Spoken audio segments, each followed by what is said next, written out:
Pemirsa, mantan PJ Bupati Muara Enim yang saat ini menjabat sebagai Karo Perekonomian Setda Sumatera Selatan, Hengki Putrawan, diperiksa sebagai saksi oleh KPK dalam kasus dugaan suap dan gratifikasi pengadaan barang dan jasa di lingkungan pemerintah Kabupaten Muara Enim tahun anggaran 2025-2026. Mantan PJ Bupati Muara Enim Hengki Putrawan yang saat ini menjabat sebagai Kepala Biro Perekonomian Setda Provinsi Sumatera Selatan diperiksa tim penyidik KPK dalam kasus dugaan suap dan gratifikasi terkait pengadaan barang dan jasa di lingkungan pemerintah Kabupaten Muara Enim tahun anggaran 2025-2026.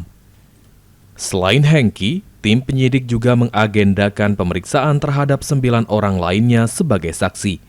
Gubernur Sumatera Selatan Herman Deru berharap keterangan saksi dari mantan PJ Bupati Muara Enim menjelaskan kebenaran. Belum dapat informasi, maksudnya belum dapat laporan apa hasilnya. Tapi harusnya jadi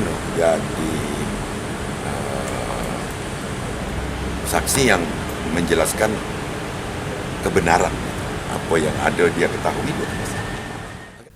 Sebelumnya, KPK telah menetapkan 4 dari 10 orang yang terjaring OTT sebagai tersangka, termasuk Edison, Bupati Muara Enim periode 2025-2030. Egi Saputra, POL TV.